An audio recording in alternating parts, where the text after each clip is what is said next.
All right. Hello, everyone. How are we all doing? These games will start in like 5 minutes after I check that everything's working properly. So give me a bit, just like 5 minutes. My second time multi-streaming to both YouTube and Twitch, so uh, still a little bit.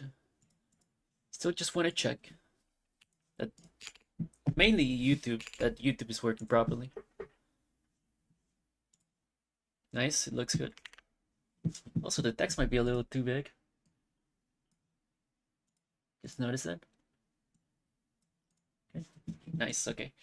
So, oh shit, I have to pull up the drafts too. Oh yeah, forgot about that. Should be, should be quick. Uh, okay. Mm-mm. A2CM is the site. Perfect. Separate links. Oof. Has link. There we go. Let's start with the first one. Think. This is it. That's not. That's not it. Da, da, da, da. There's one and there's two. All right. Open up the chats too. On my second monitor. Now that everything's good here. Hope it works. The pop-out chat on both of the of the things.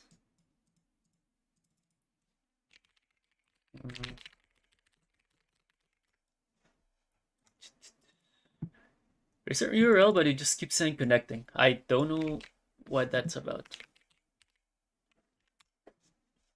For the Twitch one. I really don't want to open the whole stream right now. Although it would be helpful to see if I actually have viewership, but no, I don't even want to do that. Also, oh, these are the wrong links. Oopsie. See, everything's going to shit. No, I'm just kidding, but I do have to look for the actual links to their draft and the 7 map draft. Nice, perfect. They're I don't know how. Okay, and this one. Okay. So I'm not sure if we should. I'm gonna be honest. I'm a little bit of a noob at drafting, so I know what sips are good theoretically, but I mean I don't know anything about draft like I don't know draft like theory like game theory. I assume game theory should be useful for it. Let me try to open my chat one more time. Sorry about the delay. Uh, there is a way to open it as a pop-up. For some reason, it doesn't want to connect though.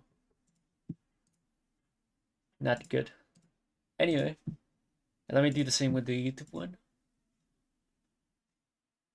That one's easier because YouTube is actually has quality of life features. Well, Twitch is not that bad. Pop out chat. Okay, there you go. Anyway, let me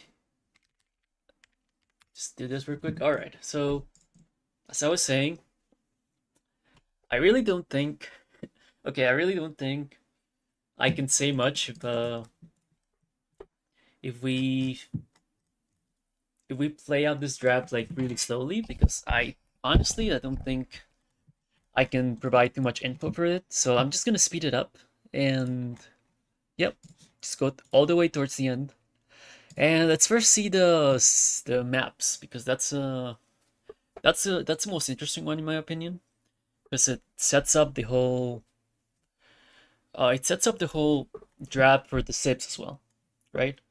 So you always do the map first, and I think the our thought process behind this game, we are team development and Loomed. Our thought process are these guys are they're really good at open maps, but they can also hold their own on closed maps. And we didn't really want to play closed maps particularly, mostly because I'm bad at closed maps. That's the truth, okay? That's the actual truth. I'm just bad at closed maps. I'm just bad at all the arena, Black Forest, even something like Hideout. You know, all these and Hillfort, which we actually won, but okay, I'm not gonna spoiler it. That was I shouldn't have said that. I shouldn't spoiler. I assume everyone watched this though. But anyway, so we wanted to prioritize Lombardia and African clearing, right? Not a big fan of nomadic maps, but my partner was very good at it. He's very good at nomad maps, and I believe it was ban. So yeah, it was all the bans and then the picks and then the admin pick. Uh so who banned first? They banned first because they got the higher seed. So they banned Atacama, which was a little interesting. Didn't really expect that. Haboob, which is okay, and Chaos Pit. So I really wanted to play Chaos Pit because it's just a map I love. On Chaos Pit, you usually go. You can go. You can't really go gold units, right? So usually it's just scouts and skirms, or maybe a civ like Koreans or maybe like Byzantines can go both for spearmen and skirms, which would be a really good comp. But I usually like to go for scout civs, and that's because I need to take a breath instead of talking like some freaking with no pauses. Anyway, I really like my scout civs because Chaos Pit is you can wall your wood line, but it takes a lot of investment, and even afterwards, your berries, your that map has deer, right? Yeah, your chicken, everything about your map is kind of just completely open. So playing with scouts is such a fun thing, especially in like the 4v4 games where you can hit a lot of players. So I wanted Chaos Pit, but they banned it away. So um and we banned Gropil. It was a map we thought we would be pretty bad at. Spoiler alert, we were not as bad at it, but that's for another game. We also banned Hideout, which was a map that we didn't really want to play because it's semi-closed. Although now that I'm thinking about it, it wouldn't be that bad of a pick, honestly, if we had to play it. And we also banned Hamburger because that map is complete cancer. Mostly because I wanted to ban it. Although, it's also not a map that we did really poorly at, surprisingly enough. But anyway, that's for a later series. And now the picks were Lombardy for us and African clearing because they're quite open. They suit our strengths. My guy is really good at nomadic maps and I'm good at like standard Arabia like maps. So Lombardia is not exactly like Arabia because we're both at one corner at different corners of the map, but it does play out like Arabia. So I go scouts, my guy goes archers. That's how we like to play, and same thing for the opponent. So anyway, oh, my YouTube chat went away. Okay, anyway, let me just put them side by side. Okay. My cat is on top of my cursor or my mouse. I repeat, my cat is on top of my mouse. That's fine. She's a good kitty. They picked Nomad, which should have benefited us in theory, at least my guy. And they why is this marked like that? We didn't even play Amazon Tunnel. I think that was me. Okay, anyway, so let's go into the Zip draft. Civ draft. So, you know, in this case, Lithuanians was picked for me primarily. We also picked Spanish as a potential nomad pick, although now that I think back to it, it was kind of a mistake. I'm just gonna go over our picks first. We picked, we picked Berbers. That's a good nomad map. We picked Huns. Huns is very versatile. Ethiopians, amazing archer civ. Gurjaras, not gonna lie, I don't think I can pilot that, but I think development can, so I think he picked that for himself.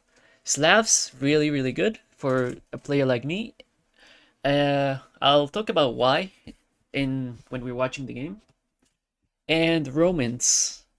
So I didn't even have Romans, so I mean I couldn't even play them because I don't have the Roman DLC.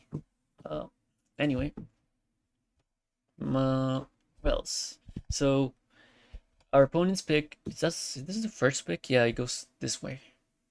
Okay, so it's Spanish for the opponent. We were kind of confused by that, but we found out later. We have Khmer. We have, or they have Khmer. Good civ overall. Bengalis, amazing nomad civ. Wei, I think Wei's really good in open maps in general. Hindustanis, great civ for open maps. Malians, that's the second nomad civ, so you know. You can see where this is going.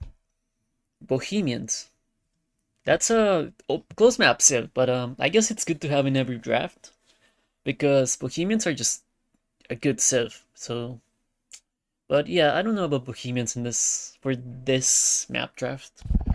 Catans, again, amazing, and well, you know, you see Catans, you're like, oh shit. But anyway, I think and the bands were bias, were Mongols and Chinese. Chinese is just an insane band in every single scenario, and Mongols is pretty good for, you know, I don't know about the Mongols band, to be honest. It was my teammate insisted on it, and I was like, okay, but to be honest, I don't think that Mongols was a civ to prioritize so much for the banning, but maybe it was, So anyway, uh, let's look at them. So they banned the Wu, really good civ for like thematic maps, and I think it can even work on Arabia, although it's not as good. In Georgians, again, I think Georgians can work for every map really, but it's mostly for open maps, as far as I know. And then all these are random civs banned by the randomly by the computer. So that's how the draft is. The cat's playing with. Why? Don't eat this. Oh my god. She's fucking. Oh, she's eating my shit, bro. Oh my god, you are a menace. Oh my god, she's a menace. She also gives me, Loki gives me allergies. Not the best. But anyway. Let's go to what everyone has been waiting for, so to speak. The actual game. So first, yeah, this is the game. Okay, great. Okay, so this is not the capture age. Oops, I think I closed it. All right, let's open capture age. There we go. And I might have to add audio from capture age on my. Let's hope not. Yeah, let's go capture H audio, and it should work. All right, perfect. And let me just check. I don't trust YouTube. I'm real. I don't trust it even a single bit. Yet. YouTube. So we have my stream, and it should make noises.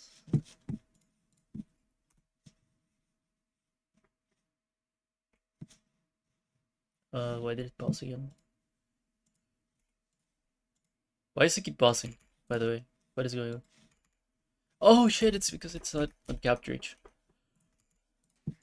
Say my IQ is like... Yeah. Let's not talk about that. Anyway. Okay, it is. I can hear the... Nice, okay. Boomer tech moment. Anyway. Let's go back to Capture H, which I totally know how to use. I totally know the keyboards, keyboard bindings and shit. Kappa, Kappa Klaus, Kappa, Kappa Penis. Alright, so we don't really need to talk about the early game too much. We have...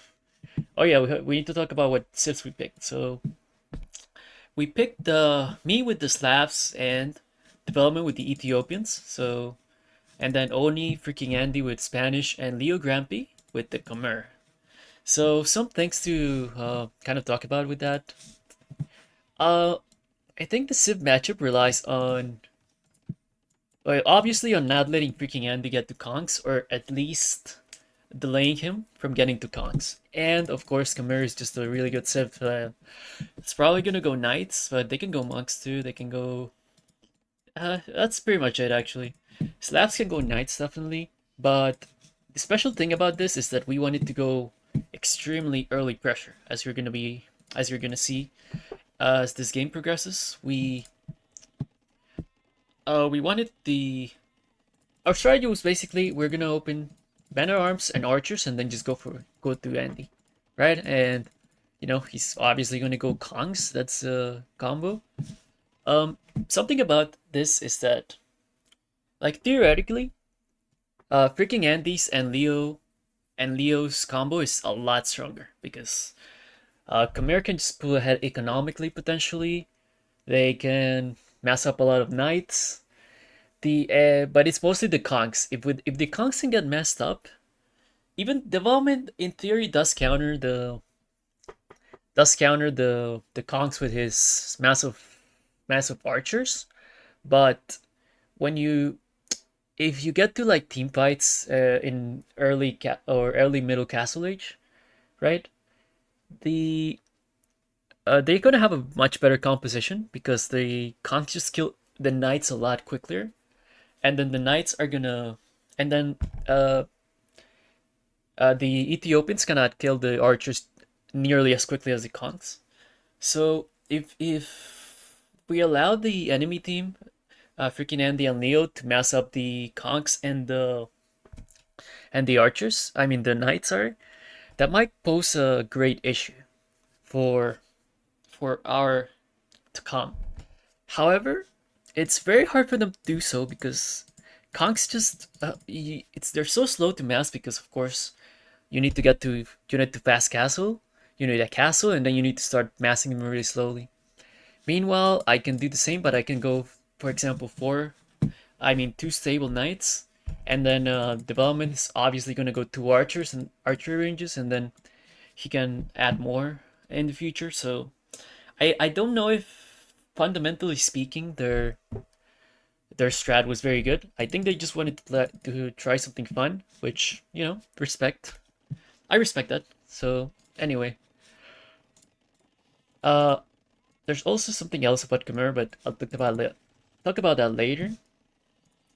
Oh, actually, I can talk about it now. So as you can see, Leo is going for a fast castle, as you can see by the timings. I'm going for men at arms, just to try to break in. You know, cause villager idle time, cause a tower. So right now our plan is working incredibly well, right? Because these archers are gonna make it so it's so hard for the villagers to walk behind. Freaking Andy's doing the best he can, but he's gonna have to wall and re-wall and wall again.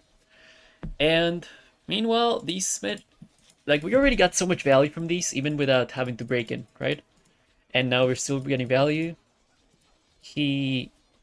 Andy lost a villager right here. So I'm not even gonna focus on the eco, but because the important things here are to know, well, they both went fast castle, and Leo Grampy went with fast knights.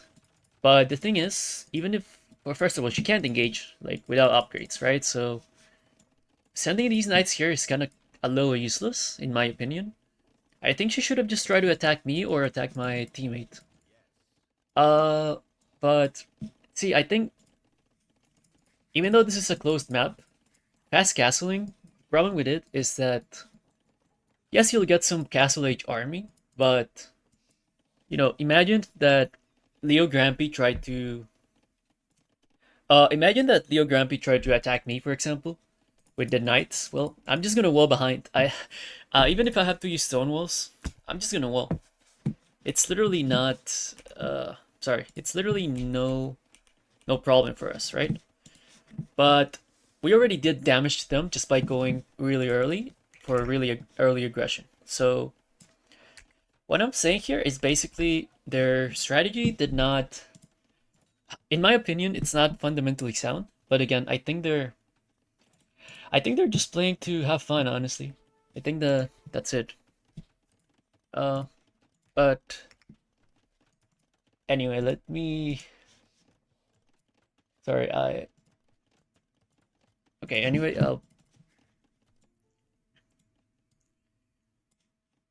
let me just give me 1 second.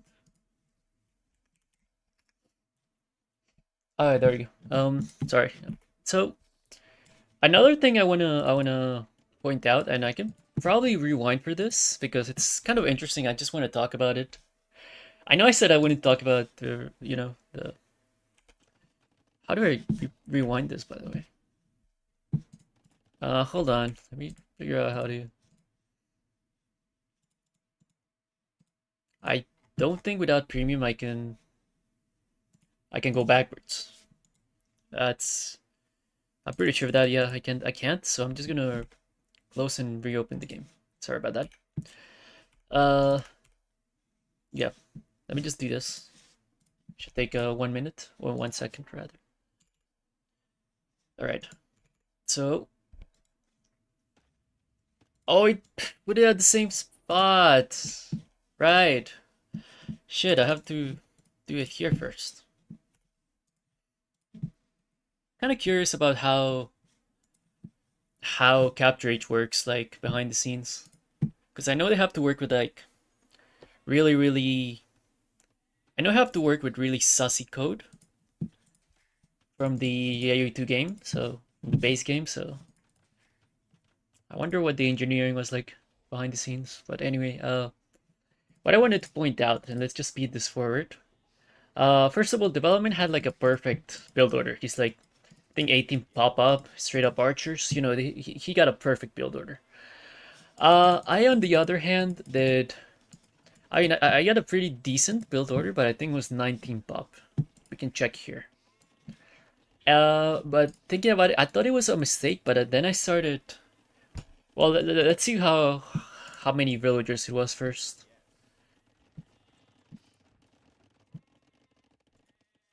Yes, so 19 pop, and I did loom. I had to, like, that was the worst fucking.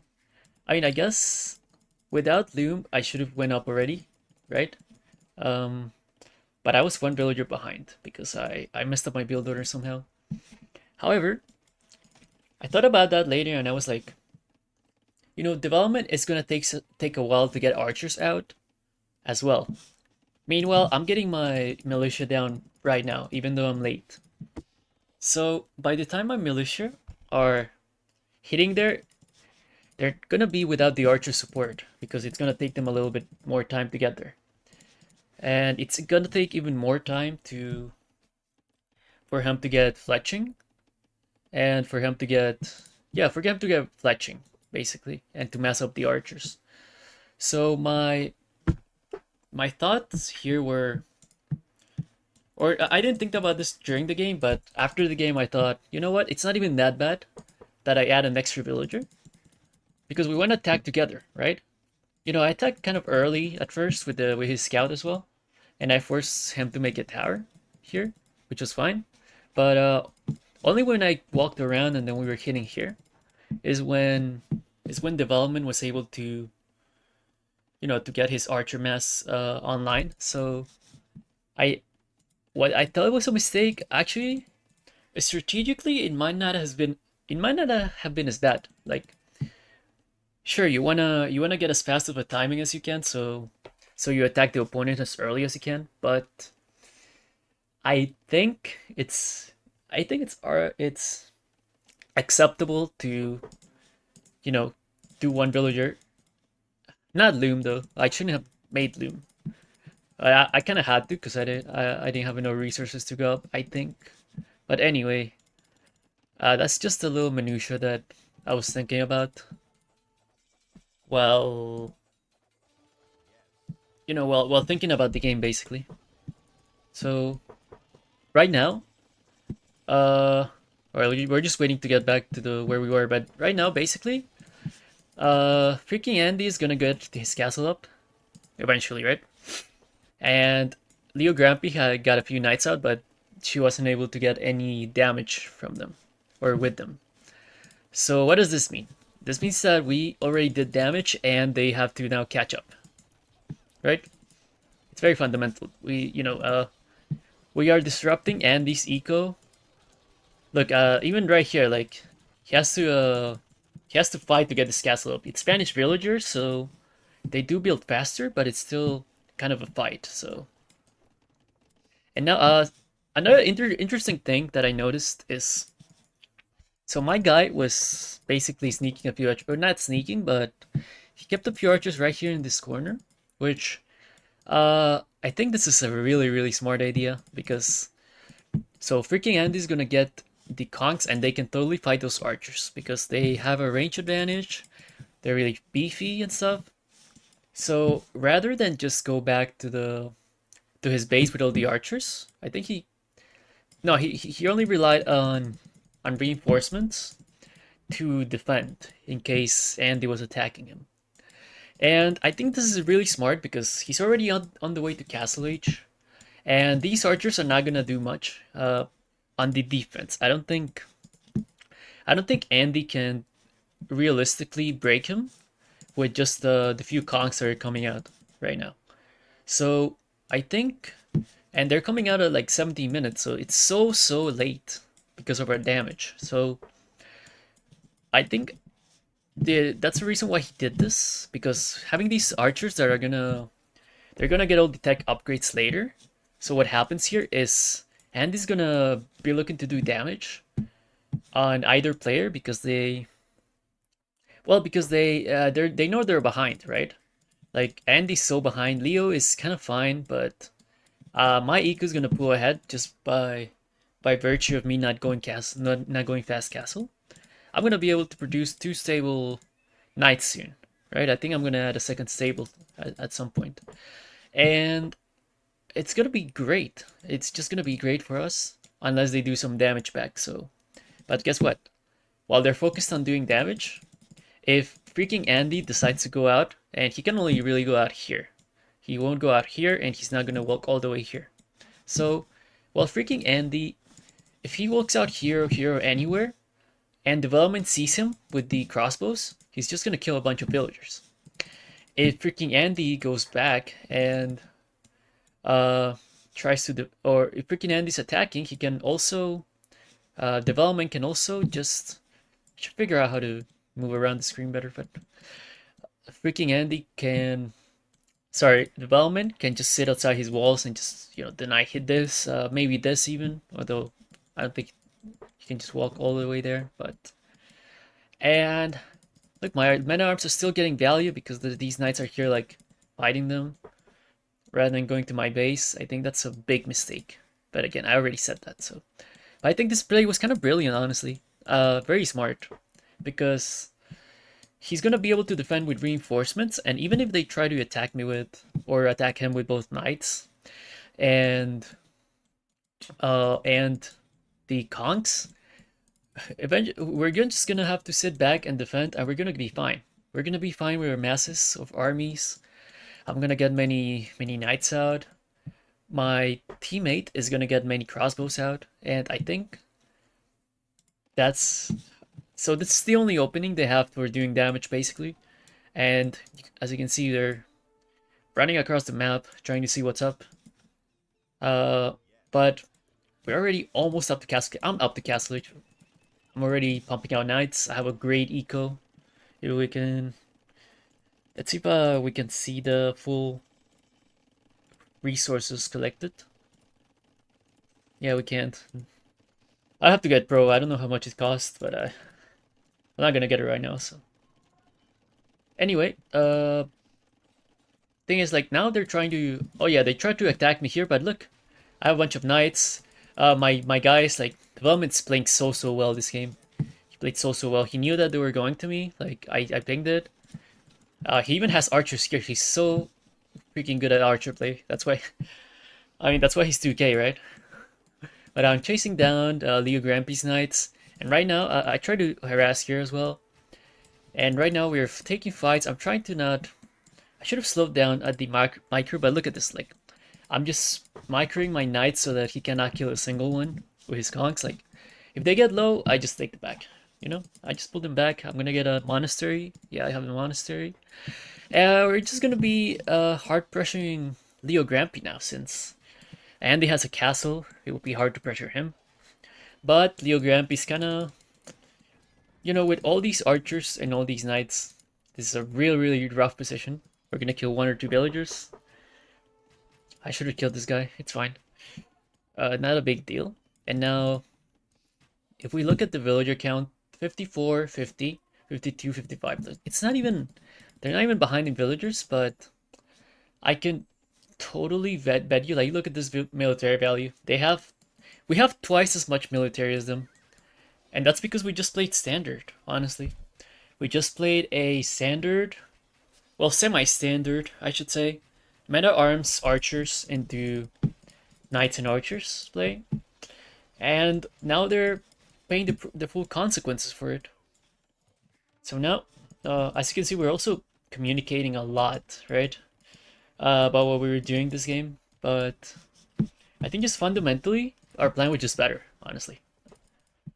Our plan was just cleaner. It was more cleaner because it's meta, basically. I love going anti-meta too, but meta is meta for a reason. It's because it's stronger. That's yeah, that's pretty much it. And I think from this, you know, from this scenario, I don't think there's a lot they can do. Yeah, I don't think there's anything they can do actually. Like, look at that. Uh, so anyway, we're just, you know, building houses, the 9 farms, you know, the whole 9 yards. And sorry, see what else is there say about this. Let me check that YouTube's working fine. Yep, okay. So I'm also raiding at the site, so I got let's see, I got full upgrades, or not full, but oh, we have the same upgrades, Leo Grampy and me. That's interesting. But guess what? We are 2 versus 1 basically. Andy's trying to harass. I think he was. I don't know where his conks are actually. I think we killed some of them, or no, they're here. Yeah, they're here depending for my knights now. So all I have to do is just run these guys away, and I'm pretty sure I did. You tell me I run my guys away? Yeah, I did. Running this way. Well, he's trying to intercept them, so he might kill them. But guess what? Look at, like, I did damage here a little bit, just a little bit. I might be adding extra stables anytime soon. I'm gathering stone. And Leo Grampy is just out of the game right now, I think. And Andy's trying, he was trying to boom with 4 TCs. I don't know how. Yo, thanks for the follow.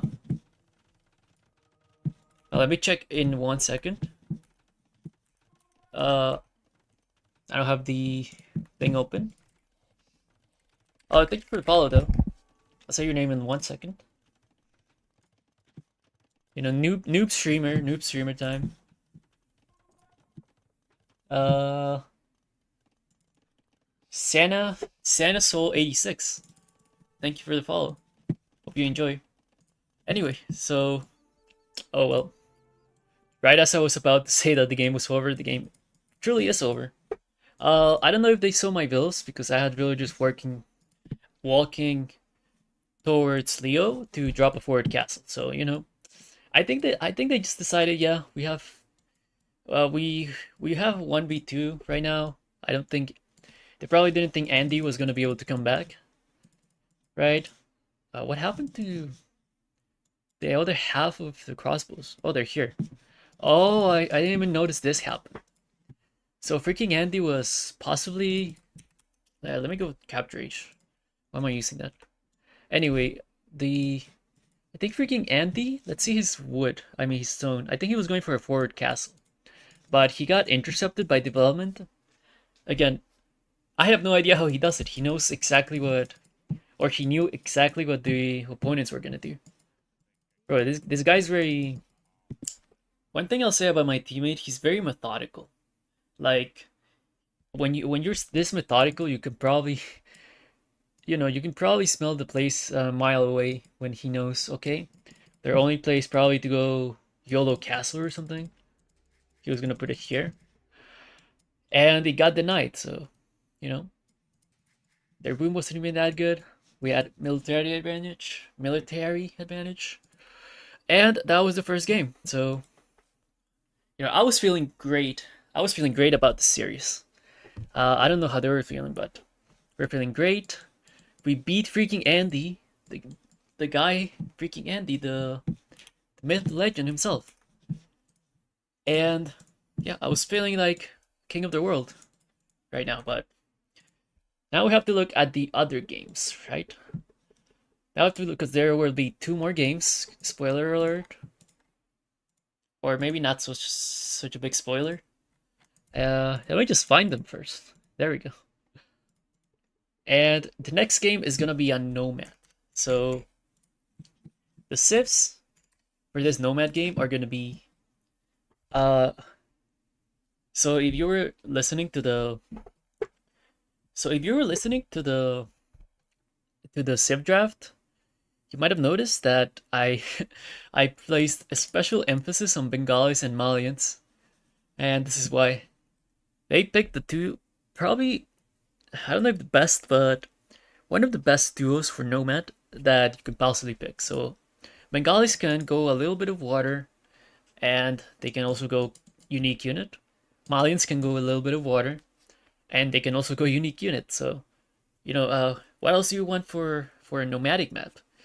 Now, development goes Berbers because Berbers have they're pretty decent and they have a really good unit.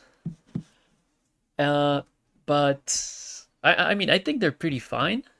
And if you mess up enough camel archers, they should be pretty good.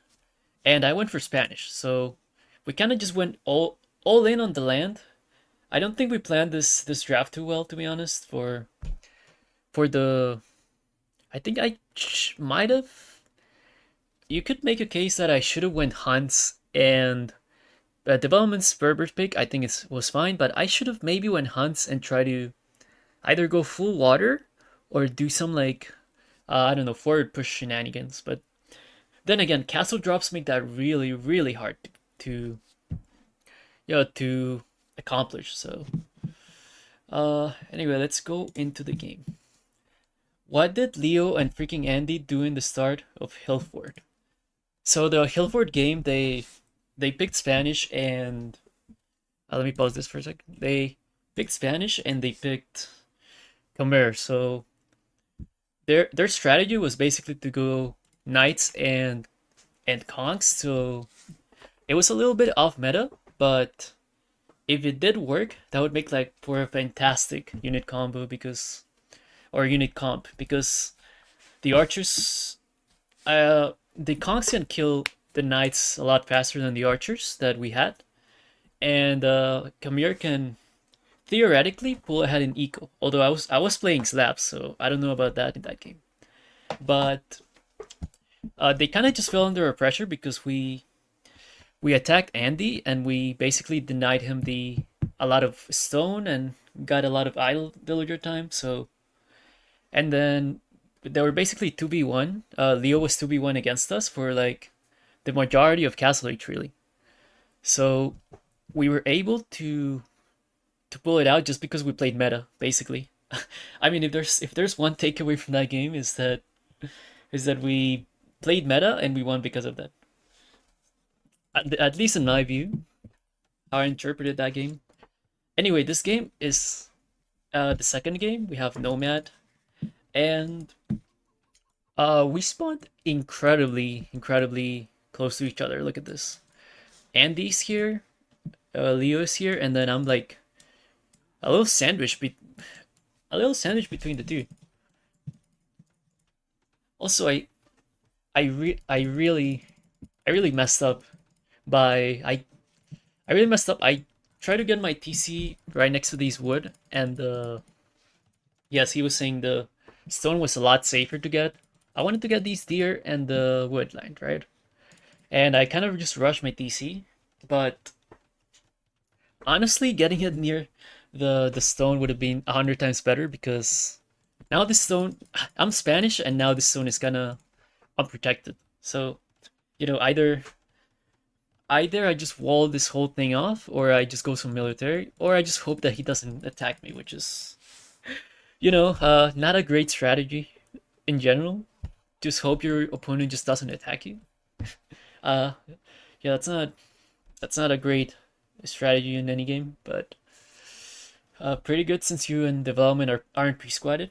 Yeah, we got assigned to each other randomly, which is, and we have been talking a lot about strategy and stuff on DMs, but the funny thing is we didn't even VC during the games, like, and we still managed to like win uh a few games. I'm not going to spoiler which ones there were, but uh yeah, we have done pretty well actually. I think he has very good strategy and understanding of the game in general, especially of drafting and like how game theory goes. I think he plays chess. So, and I think I'm a pretty decent player as well. All things considered, I can execute strategies pretty well, and I don't know, I'm just like an intuitive player who, if I'm playing well, I'm playing well, but if I'm playing bad, things might go disaster mode. Oh yeah, let's look at the docks too. So Bowman had to dock here, and I got really lucky actually. I found an indoor or inland pond, and none of them docked there. So basically, my fish were completely safe, unless either freaking Andy or Leo docked here. Uh, so that was nice. That was really nice actually. And then they have their docks, at the outside as well. Now, one thing, one thing I want to mention, but let's first wait for freaking Andy to do it because yeah, I just want to like. Oh wait, he was doing it here. Oh, that's so smart, man. Okay, so just I would advise to keep an eye on where freaking Andy's placing his houses. Like his villager almost died here just to place a house. And Leo Grampy too, like why would they place houses around here? Why would they place like so many houses here? Right? And I placed a few too, but like I was not doing that very deliberately. So I just just wonder why would they place houses in such a way, and right, and this area is just getting walled, pretty standard. Uh Also good to mention again, my plan was going straight for conquistadors, but after seeing such a unprotected stone, my partner was like, you should go feudal because you're not gonna be able to just gather that stone, right? And I'm like, I mean, I had my doubts about it, but you know, I was like, yeah, it makes sense. I'll try to go archers and you know, try to break in basically. But then again, I'm just on my way to feudal now. I think freaking Andy is not going past castle, right? Based on oh wait, he is. Yeah, yeah, they had their both their builders really well. I was forced to go into archers, Spanish archers too. So like, I don't think it was necessarily a bad strat, but see from my point of view, if I can change it to just us, right? Uh, hold on, I don't know how this works exactly. Shift plus right click on players or units to change player. Shift plus right click. Okay. Okay, there we go. So, you know, I'm basically, I already see, hey, not even feudal and freaking Andy is already, well, someone delete this wall, but freaking Andy is already planning to just wall, right? So I was like, intuitively, I kind of knew, shit, this is bad. Like, my archer play is gonna be delayed. I don't even have any info on him, by the way. Like, I knew his TC was around here, and Leo Grampus was around here, but that doesn't really.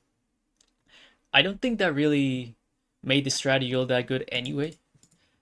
But then again, if I just went on to take this stone and try to FC, like, that could have just set me up for failure too. So, you know, this I think my TC placement was like the crucial mistake this game because now I'm stuck in. Well, let's just play it out and see what happens, right? But I'm just gonna say I didn't want to be stuck doing Spanish archers. That was like the least. That was like the last thing I wanted to be making. So, well, but it happened that way. So now I'm going to stone right now because I realized, hey, I'm gonna make a tower here, and I'm gonna. So there's another thing, right? Like, and sorry for the pausing, but I this just has to be pointed out, right? So, where's so this house placement is not completely random. Neither is this, to be honest, but especially this. And my development explained it to me really, really well. So basically, in Nomad, uh, on high level Nomad, players are not just kind of winging it. You know, they're not just gonna, oh, I'm gonna go castle. You know, I'm gonna go water, whatever. From the start of the game, right? From scouting out where your opponent is or knowing where they are, someone like freaking Andy is already planning out 10 steps ahead. And why do I say this? Well, actually, I can pull out the EpiPen for this. Oh yes, I can pull out the EpiPen for this. If Capture H lets me, I guess. So it should. Okay. So let me. So if you were to place a castle here, let me first zoom out a little bit more. Right, and these lights are kind of getting in the way, but whatever, it's fine. Uh, if you were to place a castle here, or somewhere around here, right? Because that would make sense. Well, freaking Andy could place it here, right? In right here. Right, that would be an option. He would be denying my gold and a little bit of my wood.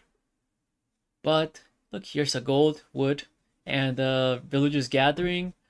There's a little like the ideal castle placement, of course, is here, right? Anyone with eyes should be able to see this. So, why is this? What does that have to do with the houses? Well, see, if I went for, I think Andy was expecting me to just go full conks as soon as I hit Castle Age. So, an incredibly brilliant thing, or well, it's brilliant to me. I think my development was saying that this is just kind of standard in nomadic maps, which it might very well be actually. I'm not. I don't have that much experience, but let me use red for this or purple. So the thing is, seeing that basically both Leo Grampy and Oni freaking Andy, I don't know why I keep saying Oni, he's freaking Andy, they put their houses here. Why? Because a castle here would have been, well, it would have been disastrous, honestly, right? Because it hits both, it's basically like blocking them from each other, and it hits Leo Grampy. I can't, they could have, I think they could have, in theory, put a few houses here as well, but it's not nearly as important to deny this side, right? Let's put some X's, I don't know. But this side is so important. It's such a key part of the map, basically, because of the placements of the players. So this is what development said. Basically, they place the houses not just to place houses or place walls.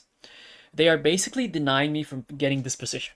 And he tried to, well, he tried to explain it to me in game. I didn't really get it because we we're focused on on the game, but now that I see it, like the reason why he told me to place this tower right here was because he wanted to basically deny freaking Andy from taking this position, right? And I think he ended up taking this actually. I'm not sure. I forget, but he his theory was, and it makes a lot of sense, that that Nomad is such a positional map. That's a word, positional. That basically, if you can set up space like this with these houses right here, that basically denies the opponent unless they literally go rush it with vills and try to take down the houses. That denies the opponent from ever having that space to build. So I was low key kind of just mind blown by that. I was like, bro, I did not know this shit went that deep. Sorry for the language, but like I did not know. I did not know the rabbit hole went that deep, so to speak, because that was just crazy to me. So let me just erase all of this. I hope I explained that well. Basically, really good Nomad players, they plan out ahead like what areas of the map will be important, and if they see something like this, they can do something like placing houses, or they can just leave it open if they feel like they can get the castle first, which I guess freaking Andy and Leo did not want to risk that, which makes sense. Now I wanted to look at my guy side too, my ally side too, because uh, Leo Grampy plays these two in the hill. That's very very smart. I think I would have done the same actually, even if I didn't know about this whole theory, because a castle here would be insane. Taking this hill, taking all of this, you can't really gather gold. And Leo Grampy is also trying to go FC castle, but I don't know. Yeah, she doesn't have a lot of gold in I mean wood. I mean stone. Jesus Christ. Meanwhile, development. I think he has. Yeah, he has pretty much enough for a castle. He has more than enough for a castle. Jesus. I don't know if this equivalence is too good. Like, I know he wanted to get that extra stone, but what about the TC production? He hasn't really. Well, he has a lot of food actually. Never mind. I'm just overanalyzing. But I wanted to see if Leo Grampy could prevent my teammate's castle, and from what I remember, she couldn't. Oh yeah, this was not good enough, right? It was a good idea, but he still managed to get the spot, so that was great by him, honestly. And also, I wanted to check. I wanted to check how water was going, right? Because I think just around now is where freaking Andy started trying to contest the water, and Leo Grampy made a YouTube, but I guess right now the focus shifts into freaking Andy built the castle here, reaching my TC. That's the most important part, to be honest. Like, he's gonna kill it eventually, and Actually, damn, I didn't. I should have looked at the engagement here, but basically, freaking Andy just built it on top of the tower because he knew how important this area was.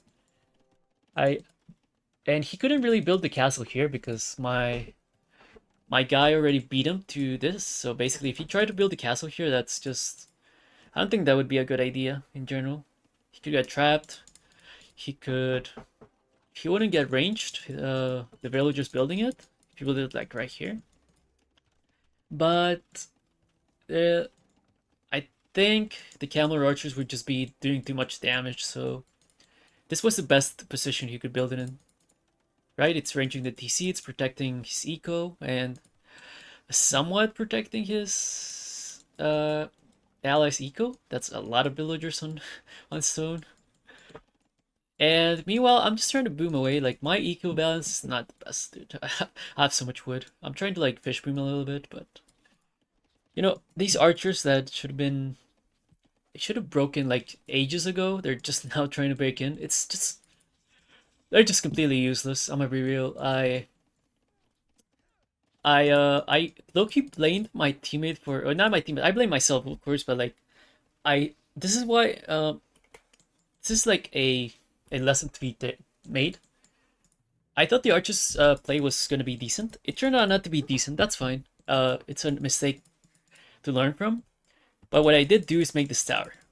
When development said I should make it, I was so hesitant about it. Like, that tower is not going to range anything. It wasn't even going to range the berries. It was just going to kill, not even kill a few houses. It was just going to be there for nothing. I didn't really get why he wanted me to build it, so... But I still built it. And that was the mistake. Even, you know, in AoE 2, if I've learned anything in this game, is that you need to do things deliberately, meaning you have to, how do I say this? You have to know why you're doing stuff. If you're just doing stuff because you're copying a build order or whatever, and you don't know the reasoning behind it, even if it's the right thing to do, it's bad. Honestly, it's just bad. Because I did the tower and you know, even if it was the right play, what I really wanted to do is just try to FC as fast as possible and get to cons, right? That was still my game plan. And I think I also wanted to go water after that. But because of this whole shenanigans, like I could have had a bunch of farms maybe here. Could have already had villagers here on the mill, maybe even here hunting these. Could have gotten a much faster fish boom. But instead my eco is completely unbalanced, and that's because I shifted my game plan based on what someone told me that I really didn't get why he was telling me it. Because development wanted to, you know, development wanted me to make this tower, so we had some control of this area. So as I already said, Nomad is such a insanely positional map. Of course it is. Like, you spawn you just due to the nature of it, it's just so positional. So development just wanted me to he wanted me to basically try to deny freaking Andy's castle with that tower and maybe archers. But if I had the archers and the tower there, maybe I could have done something. But we just weren't on the same page, and that's because I didn't get the nature of this game, right? But that was not even the biggest issue. The issue was I was not following my own game plan. I was not, and you know, let's be honest, let's call it for what it is. The issue is I was not thinking for myself. And that's the worst thing you can do in this game. Even if you're a noob, it doesn't matter. Just think for yourself and do the things that you think are right. That way you'll improve. That way it's I think it's very, very hard to even come across any, like, you cannot get hard stock at any elo. Like, getting hard stock, you know, when you, let's say you're 1500 elo, and no matter how much you play, you keep playing and playing and playing, and you cannot climb out of it. that wouldn't really happen if you just stop, uh, stop doing the same things every game, stop playing so meta, honestly, just for the sake of it, and just be like, is what I'm doing this game making sense? Just take a step back and be like, is what I'm doing this game gonna help me win? Am I doing things deliberately and out of my own volition? If I'm not, then there is something to work on there. But that's this is my view of the game, right? I might, have you mean? I've have a mind. I think that's how the phrase goes. I low-key want to make a video about this as well, like on YouTube, but this is like a not so thorough explanation about this concept. But anyway, yeah. So I played completely terrible this game. And I think Leo Gramp. I don't know what she was doing, but I think she played a lot better, just because of, well, she's so behind in villagers. That's actually kind of surprising. My guy was hitting her real hard. Uh, but I think just you know they knew freaking Andy was making army, and Leo's just kind of like escaping and just going boom. In theory, we should have somewhat of an advantage here, you could say. But then again, I mean, let's see how it goes. Because no, they have really good fishes. They got a really good fish boom going for a while. I got my own too, but freaking Andy's now going very heavy onto water. He has Castle Age, so well, so he gets access to that tech, and Bengalis being Bengalis, he can do both. He can make Rathas, and he can also go water. So you know, this is where the Sifs start to shine, basically, when someone like freaking Andy can just afford to do both, just because his Civ is so good at this map. Oof. And but I don't think we were. I mean, I had to rebuild my TC, yes, and I still had some archers, but Leo Grampy was a little more dead than me. So I am curious to see how she managed to reboom, or if she did. Anyway, but anyway, let's keep going at a slightly faster pace. As you can see, I'm just have this lake completely open, or completely, there, I don't see anyone else here, so I'm like, yeah, that's fish boom. But at the same time, I'm not a big believer in more than, like, I don't know, 3, 4 fishes per dock, because the the big fish start being so incredibly inefficient when when the fishing ships have to run back all the way from here to here. That's like, how many tiles is that? I don't even know. That's like, looks like 7 or 8 tiles. Might be more, actually. Might be 10. But it's hard to tell because it's water. But anyway, yeah, I know you can make fishing traps, but those are so expensive, and I didn't really have the eco to go for that. I'm just going for a castle right now, right? I should have made it more forward here, actually. I made it way too passive. I don't know why I didn't make it on this hill. Maybe I was scared of the... Oh no, I was scared of this siege. And now I remember. I was so scared of this siege push, and that my teammate wouldn't be able to hold it. Because these are Camel archers, they're strong, but they're not, they're not invincible. Right? Like the show, Invincible. They... Oh, my guy is holding so well here. And this is kind of a stalemate right now, but and we do have the score lead. So we should, in theory, be set out to go. Now let's see the villager.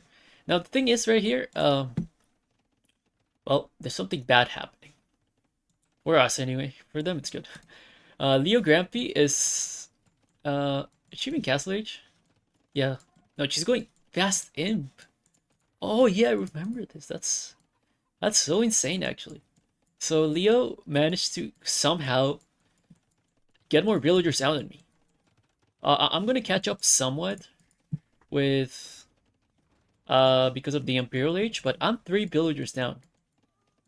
I'm not exactly sure how this happened actually, but uh, because she's been 1 TC. Oh wait, do the fishing ships count as villagers? No, they don't. I have no idea how that happened actually. I must have just dropped the ball here, like really badly. Damn, that sucks to see actually. But well, you know. Uh, and also Spanish are really, I didn't even get to conks. I'm not even producing at this point. I'm like, there are big armies from both sides. What are my conks gonna do? Am I gonna sneak in like 1 or 2 conks? This is all stonewalled. This was not, but I didn't think I was gonna be able to get any value from them in any. There's no world in which going conks at this stage was gonna be a good thing. So I tried to boom it out. Uh, then Leo also has a castle here, and she's going past him. So Leo determined. Yes, my position in this game is completely like I'm just gonna be a supportive character. This is a thing you can pick up from League actually, or from team games like that. When you know you're gonna be so far behind, your job is just to help your team, right? Your job is not to be the carry. You're not gonna destroy anyone if you're far behind. So your job is to do exactly what Leo Grampy is doing, and that is to go past him and get traps out. And that is exactly what she did. That was just amazing. Uh, I'm gonna assume freaking Andy was just coaching her through the game, but if this was something that she thought of herself, that is so smart. I mean, it is smart either way, but it is incredibly smart. And my guy, he's trying his best. He was making a. Oh yeah, he canceled it, but he was making the tech for more more sturdy buildings. But if he can lose this castle, like what's he gonna do, right? And Leo Gramp is just focusing on getting 3 traps out. He can't even make another one yet. I don't think his stone is not as. It's not a lot. They're fighting here. That's whatever.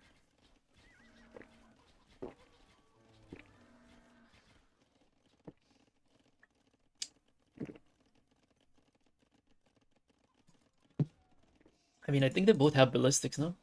Yeah, that was kind of an unnecessary micro, but I guess uh, if you get somewhat lucky, you can just dodge the ballistics, right?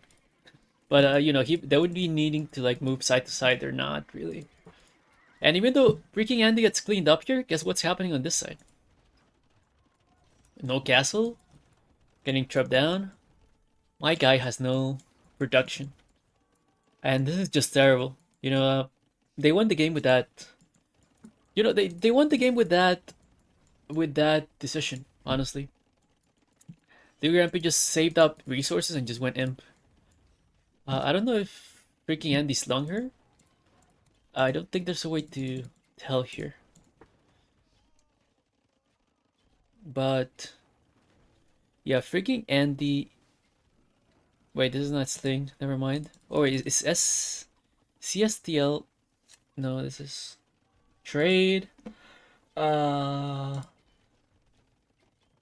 resource. No, I thought that was resources sent. Never mind. I don't know if they're slinged or I don't even know if it's actually allowed. It might not be allowed. It's not allowed in most tournaments, but Big Rampy was just so. And they just switched to skirmishers like skirmishers Rotha. What is my teammate supposed to do, right? I think I was trying to go for knights and go for imp myself, but at this point they already snowballed too much. They already snowballed the game way too much. It's not even close. And If there was a comeback situation here, I mean, I'm throwing down the castles too. I'm trying to do something myself, but we have no eco. Our eco's getting completely demolished by Andy's army, because we have no production of anything right now. So maybe I don't think there's any saving grace at this point. I'm gonna be real. If they just keep pushing, if they just keep pushing like they are, like what are we gonna do? Look at the score. Like scores are, scores lie a lot. That's true, but uh, well, they didn't lie in this case. That's for sure. They did not lie in this case, and yeah. I also made a mistake like in Castle Age. I built this siege workshop because I was scared of Andy's siege. And this Mangonel has done nothing all game, bro.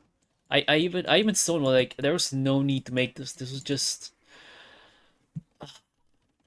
man, it hurts to see so many mistakes I made this game. But no, that's incredibly well played for Andy and Leo Grampy. Like that's insane strategy right there. Like my teammate played flawlessly, in my opinion. From what I saw, he played this game, if not perfect, like he did exactly what he needed to do again. Uh, I didn't. I'll just be honest about it. I didn't. I could have. Although I thought my positioning was also, my position as a Spanish player was very, I was kind of cooked from the beginning, I think. And yeah, I think this is around the time that we're trying to just. No, this is around the time that we're just considering. Yeah, this is probably GG. Like, I could have made more mangonels. Maybe I was trying to mess up Cavaliers. I had no. I didn't even have any in queue. I had no resources for anything. Even Leo, even Leo kind of caught up to Andy on the boom. Like, yeah, at this point when it's basically a 1v2. My guy has some, but yeah, I had 70 bills, right? Let's see how. No equal game. Yeah, I might have been a bit salty that game. Not gonna lie, but I had 70 bills and they both had 100. My guy had 170. 107, I mean. I just I had no eco for like the past 10 minutes that they were pushing. So even if my guy could hold off, which I didn't think he could. I, it would have been really really hard to fight a 1v2 game. So yeah. That was a painful one actually. I don't even. I mean, it's painful, but it's great at the same time because I learned this whole theory about positioning and planning out the resources, not resources, the building placement for Nomad. So, I, as much as I hated this game because of the shenanigans that happened, I appreciate this, everything I learned a lot. I do.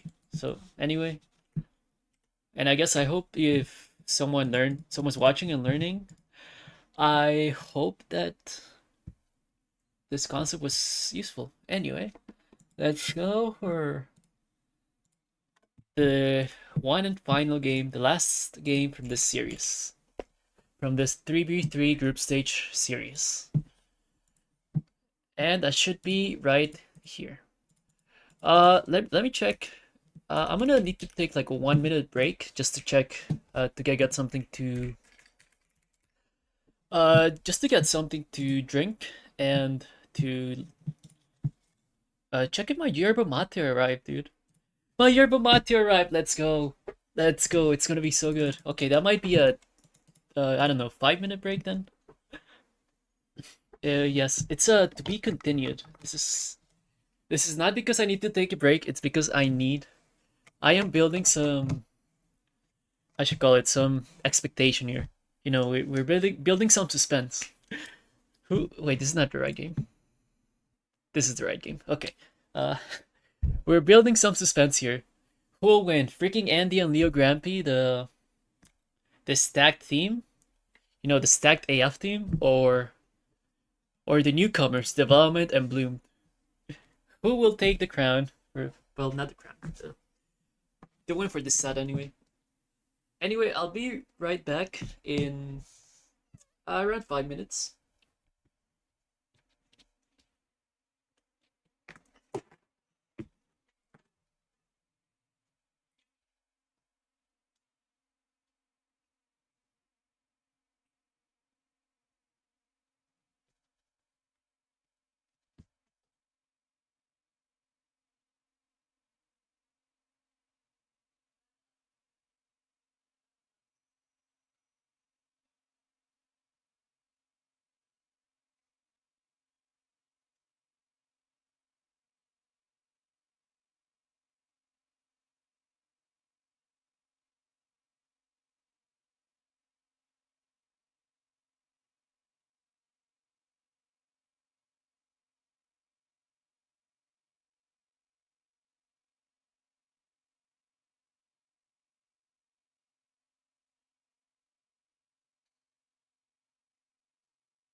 Alright, we are back with some yerba mate.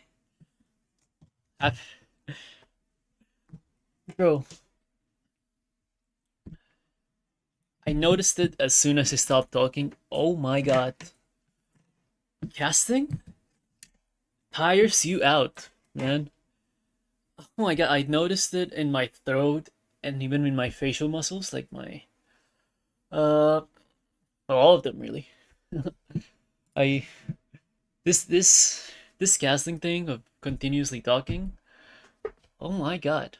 It's harder than it looks, honestly.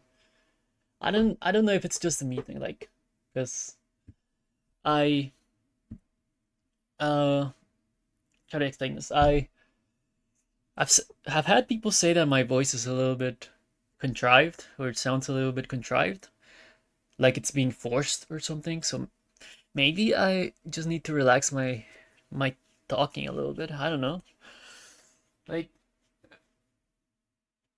makes me sleepy even, like I'm exerting so much effort. Or maybe it's fine. Oh, by the way, if anyone has any suggestions or like comments about the the casting, the games, whatever, you're more than happy to leave a comment or chat in the chat. If I upload this to YouTube, then yeah, leave a comment, of course. Yeah, just like, this is my first time genuinely casting a game, so I'm just saying, I uh I would appreciate any, I guess, suggestions or you know any feedback, because I'm enjoying this though. It's hard, but I'm enjoying it. I'm liking it. Casting is fun. Anyway, yeah, let's just anyway, let's move on to the third and final game of this series, with Oni freaking Andy, Leo Grampy, Development and Bloomed, or Andy and Leo versus Development and Bloomed, and freaking Andy picked the the scary, the tremendous, not scary. That's an understatement. The terrifying Gitans, and Leo picked the Hindustanis. Now, this was kind of like a new. It was actually a new comp for me, to be honest, because, or not a new comp. I knew about it, but I hadn't really faced off against it all that much, if ever, really. So Kitans Hindustanis, I thought, well, actually, the Kitans don't have knights. So, and the Steppe Lancers are, my thought process was the Kitans don't have knights, and the Steppe Lancers are kind of squishy. Meanwhile, we have knights and we have cav archers, right? And the Hindustanis also have knights and they also have cav archers. So I wasn't. It's not that I wasn't scared. I was just a little bit more confident than maybe I should have been about our Civ matchup, because development picked the Huns in order to counter the Hindustanis, because he didn't want to get stuck on crossbows. Well, Leo Grampy was massing out cav archers, because eventually Hindustanis are just gonna run you over if you have a generic crossbow Civ. But if you have a if you have a Civ like the Hunts, then you can actually, they're pretty fast and they're versatile. So you know, you can actually counter them, or at least try to counter them. And I had my beloved Lithuanians. I love this Civ. So our plan this game, and sorry for not playing the game already, that's my bad. Our plan for this game, very simple: get to Lytus and get to CA, right? Or get to Knight and CA and then transition into Lytus. Very simple, right? Well, simple things are often the hardest to achieve. And so they say. But let's see. Let's see if that's true. Let's see. They heavy feudal, indeed. Actually, uh, well, I was thinking like, who goes better feudal? Because Lithuanians, in theory, me as a Lithuanian player, I can just go up a lot faster. So I should have that advantage. But then again, the Hindustanis kind of do the same thing as well, I think. if I'm not mistaken. What are the Hindustani bonuses? I think it's cheaper bills, right? But cheaper bills, yeah, that allows you to progressively cheaper in each age. Okay. Mm, so and the Kitans, they don't have the fastest start, but they they're Kitans. They ramp up with their pastures into a fucking beast. Sorry for the language again, but you know what? This is not kids friendly, so I'm just saying this. I'm just saying this is not kids friendly. Don't bring your kids to this stream, or do you actually? I don't care. Anyway, anyway, uh, yeah, no, it's nothing much to do. We're just like, oh yeah, development is saying they might try to UFC again, and if they try to UFC again, this might actually work a lot better for them than for the in that Spanish Khmer game, because Gitans, I think they can kind of afford things, but they would still get slowed down compared to like going past feudal and getting a bunch of pastures up. Although it could still work for Leo Grandby. I think Hindustanis are a great fast castle, so I think they can get straight into at least 2 archery range production, if not 3. Uh, production of cav archers. So right now I'm just kind of running around, and this is okay. This is a really crucial part in the game because yes, they walled, but Handy's still a little bit open. Will I be able to enter with my scouts, or will I not? And will Leo Grampy be able to enter with hers, or will she not? Will she? Shit, she did. I swear like, and the worst part about this is I do have a tile mod. It's not like I'm playing without one. This is just capture age. So I let that happen for no reason. Like, what is going on here? Why did I let that happen? Now I have 2 scouts. Like, this should have never worked, by the way. Them going double scouts. That was. I mean, they did because their civs kind of have to. Like, what else are they gonna do, right? But meanwhile, I also managed to enter. I think he has a hole. He had a hole on you freaking Andy, and I might have killed a villager. I'm not even sure. Let's see the KD actually.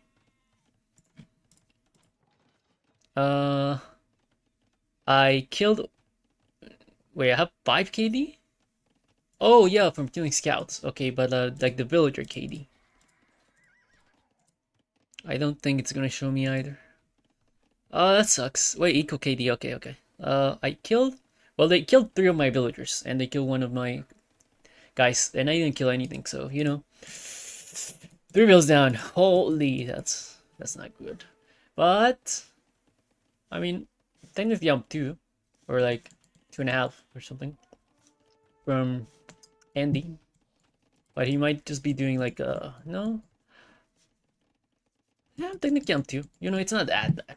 Although it's pretty bad. It's still 2 villagers, but Twitch really needs to step up their game and ban these motherfuckers. Like how many? Well, I guess they can't really. Like how would they even? But like, there must be a way. Hold on, there must be a way for Twitch to, like, if someone says cheap viewers at I don't know, insert website name. Why isn't that immediately flagged out? That's what I'm asking. You know what? They flag out like stuff like you can't say, I don't know, the N word or whatever. Not that I want to say it, but like you can't say certain things, but they can't flag out obvious as fuck spammers like this. What is going on, man? Maybe I'll send like a Twitch ticket or something. Not ticket, like a contact their support or something, because I always have to ban these motherfuckers, and it's so annoying. Anyway, as I was saying, for my rant,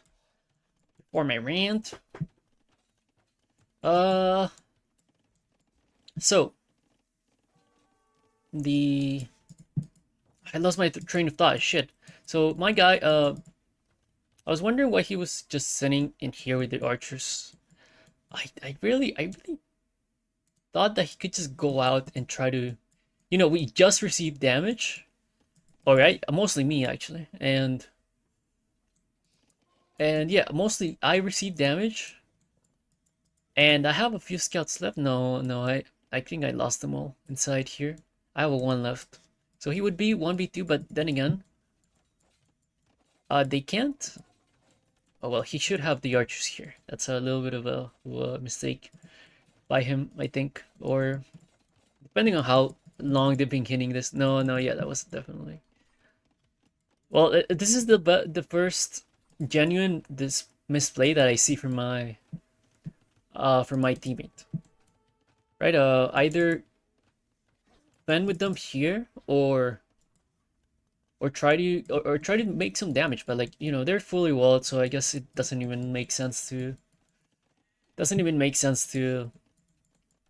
go and try to do any damage. But now he's gonna, since they were able to get in, now he's gonna be the one taking damage. That's already two vills, I think. No, well, that's two vills here. I think there was an extra one somewhere. No, he lost two vills. Three vills so far. Yeah, he lost one from before. I'm not saying that to put him on the spot, but I think.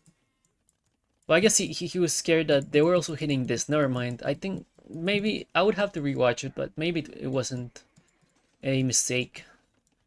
But anyway, I was a little, I was still hopeful at this point because I don't know, something about Lombardia, which is a map I'm really good at, in my opinion. Like at least when I play with my low elo scrub teammates, for my low elo 15 to 1600 randos, I do pretty well as another villager. But I do pretty decently. I think he's gonna get one here, no? Hopefully not. Yeah, I don't let him. But they've killed 5 of my villagers and 3 of development, so now they have a, so freaking Andy has a 9 bill lead on me, but that's I've been in Castle Age longer, so maybe I'll recover it a little bit. But it's 9 bills right now, and freaking Andy has 3 or 4, around 3 or 4 on my guy. So oh wait, no, this is the other way around actually. Leo on my guy and me versus freaking Andy.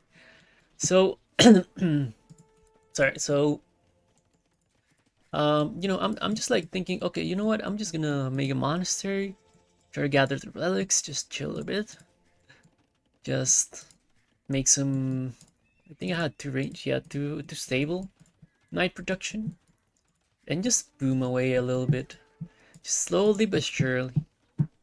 But well, no bots, I actually don't remember if they boomed. Leo was going all in with the university, like a few camels. These camels are nice actually. That's really nice because I have knights, and so I can't really go out with my knights if those camels are there. But my guys, trying to explore the map a little bit with these. The problem is like you can defend with these fine, but we didn't know about this siege workshop. So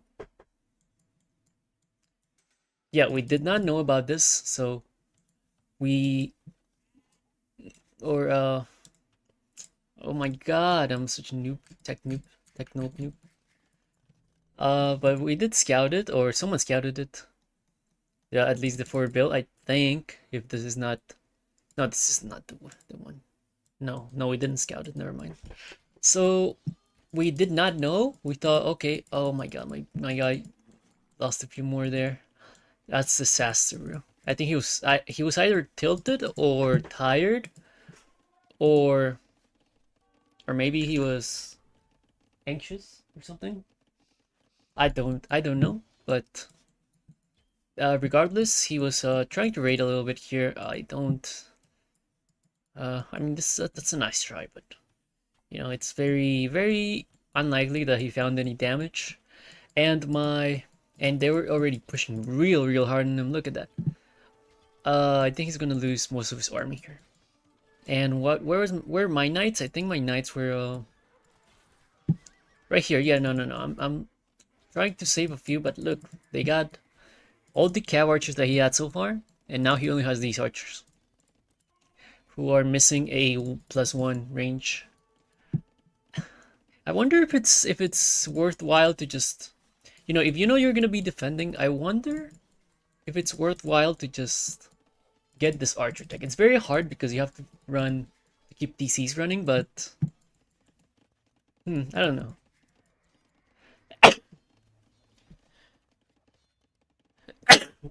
Excuse me. Yeah, but we both went 3 TCs. The problem with this is, I think my guy had already put his third one. He already had built his third one by the time we saw this push. So that's an investment that's not gonna pay off, and that's just really, really unlucky, actually. That's really, really unlucky. And I was still gonna go 3 TCs because I think that's the best approach. I don't know, I think I made a mistake trying to add more stables. I should have just went and tried to get to stone straight away, but then again, look at these stones. They're fucking horrible. Like, I would have to go out here and then this whole area would be exposed. That was such bad luck, honestly. That was really bad luck on the map, Gen. But still, even despite that, if there was any time that we could have engaged, I mean, it's really, really difficult because my guy cannot make any army. He's been denied of a lot of gold, you know, by just this. He's just building his third range because I think one of them his fourth. One of them got taken down, and he's having to constantly use wood to repair this TC, which is, you know, if you don't know, it costs I think around 4 times as much to repair a TC with wood than any other building. Like, it costs us like 4 times as much as it should. So you're basically just sinking resources here. But I think just one siege workshop would have, I don't know, he could have at least stopped the bleeding a little bit, but he didn't. So I'm not sure about that play, to be honest. Let me take a sip of mate while I continue.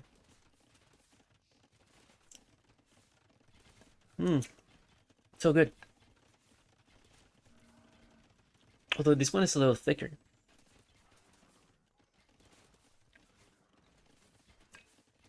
Yeah, what's up?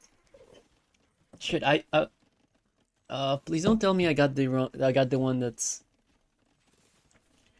I don't have to. No, yerba mate, you never have to, like, I don't know, squish it or however it's called, like when you turn it into smaller pieces, because it's already powderish, right?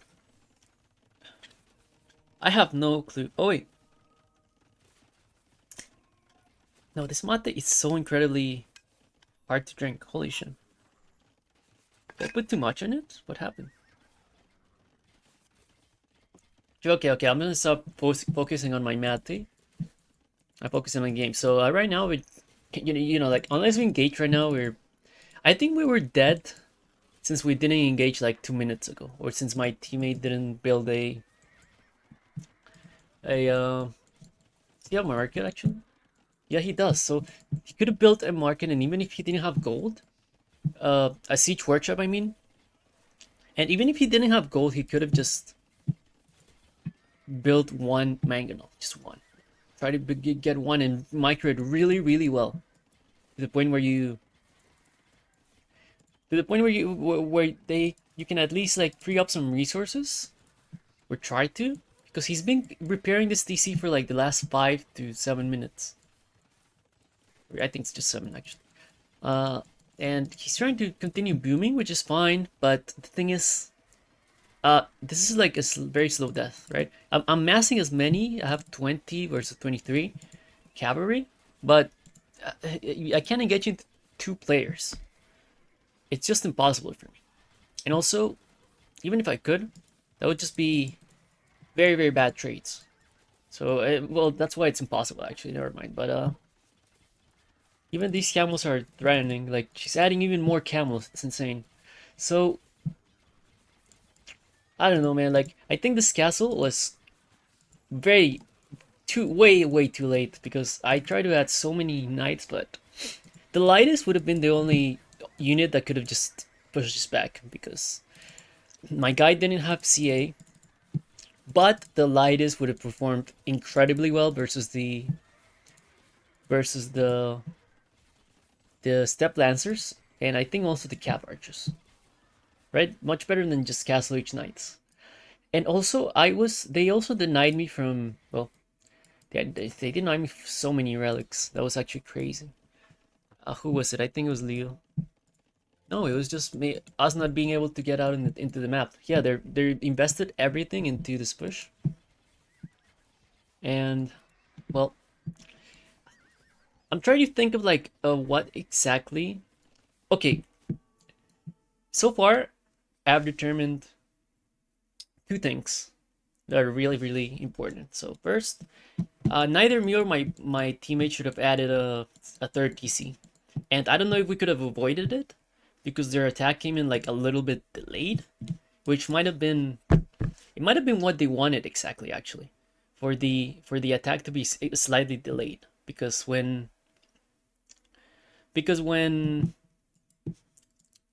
when you wait a little bit, like chances are the enemies are already gonna have multiple TCs, right? And they only have one, both of them, by the way. They're both one TC full push, which is like it's so I mean it's very all in, but at the same time it perfectly countered our booming strat. And they knew, and the development told me that they literally needed to do that. Like, well, the Kitans maybe they can do this regardless. Like, yeah, they can always just go one TC and just rely on pastures. Like, when Prisma, I remember when Prisma when he used to spam the Civ a lot, he would never build additional TCs. Why bother? He would just go one TC, spend a bunch of pastures, and manage his eco that way. Like extra villagers for what? You already have massive amounts of food that you're gonna be able to use to, well, to have an advantage on your opponent and just kill them. So, but in Leo, well, she was also going all in with cavalry, just 2 ranges, and she was able to mass so much. I mean, it makes sense, but still kind of shocking to me, honestly. So much wood. Oh my god. You know, if I were looking looking at a random team game, I would say like, oh my god, I lost to this. What the fuck? Well, she has like, I think she's like like solid 1400-1500 from what I remember. 1400, I think. Yeah. So it's not even that's surprising. It's just like she did what she needed to do basically. 100%. Just mass up cab archers, even a castle forward. You know, get some stone, get a castle forward. Continue pushing, continue threatening. Just, man, I think our I think it's worthwhile. It would be worthwhile to continue watching this game. I mean, to rewind the game and see what exactly happened. You know, why? Why did the things that happened happen? And by the things, I mean mostly the push and when the TCs came up, because these timings are basically what ruined us, in my opinion. Although, and I think I should have development should have won one TC actually. If he didn't have the second TC up after seeing this push, he should have went one TC as Hunts, got in a lot of army, just focus on that, right? And in a siege workshop and just try to, defend from this. I should have not added the third one. Why? Because I could have used that instead to go gather some stone much earlier. Keep up the night production anyway because we don't want to be left without any military. But I shouldn't have added the third and fourth stables. Monastery, I think it was still fine trying to get them. And 2 TC, perfect. Those were the issues this game, right? And we should have known this, especially because they're civs. Khitans, yes, they're very good, but eventually they just end up losing to Lithuanians. Eventually I think no, Hindustanis should not lose to Huns, should they? But my light is just kill everything they have. So I'm actually the biggest threat, by the way. I don't know why they just didn't try to attack me. Actually, I think because this was very heavily fortified more than this. Maybe it's just easier because of this wood line, right? Like they would have to go through here and here.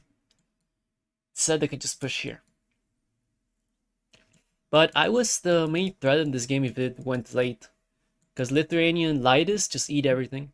They eat everything from Khitans, and even if this guy goes camels, the deal playing as the Hindustanis, I could just switch to halves. I don't care. So in this scenario, I mean, I keep saying about the siege workshop, but I think it's true. Like, just one mangonel. I don't think they can afford to just die for it because then I always had my knights just around the corner right here, or like around his TC as well. So I don't think they would have been able to just dive as they wished. Maybe that's why my teammate didn't want to build a siege workshop. And just like, what's the point of booming when we're getting destroyed? So just, even if you have to cut build production, I think that's worth it. Just set everything to gold and wood, and try to push this back. And then me, of course, I have to not get the 30C. I think that's the main thing, because that would allow. And the secondary, but also important, is I have to get a castle much sooner, while maintaining night production. I think that's it. I think that's the main takeaway. This mate is incredibly hard to drink for no reason.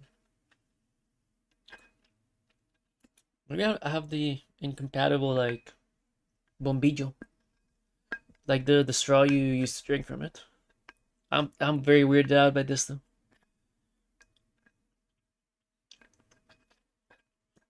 I'm extremely weirded out by this. Maybe the thing is clocked somehow, but how? The fuck? Oh, anyway, I'm gonna look at that later. Yeah. So, needless to say, I mean, I haven't been very mysterious about the state of the game right now, like, but maybe something miraculous happens. Maybe we just get to bring it back somehow. Well, let's see what happens, right? Like, we determine what they did right, what we did wrong. The state of the game. They have a lesser boom than us, both of us actually. Like, they have less villagers, so our win con could be to just make more villagers. I mean, not sorry. Use your eco to get an advantage over them. Like, maybe just have our eco pay off eventually. But the thing is, they're doing so much damage to us. Like, this whole area is completely unusable. This whole area as well. My lightest cannot really. I mean, now they can. I think they can engage these. But look at this huge mass of steppe lancers. I cannot engage that even now. I wasn't even up to imp, right? And And Leo has been really good at these games. At just going up to him. Okay.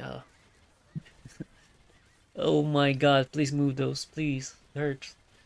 No, but like, Leo has been really good at going imp at a really early time and just providing all that.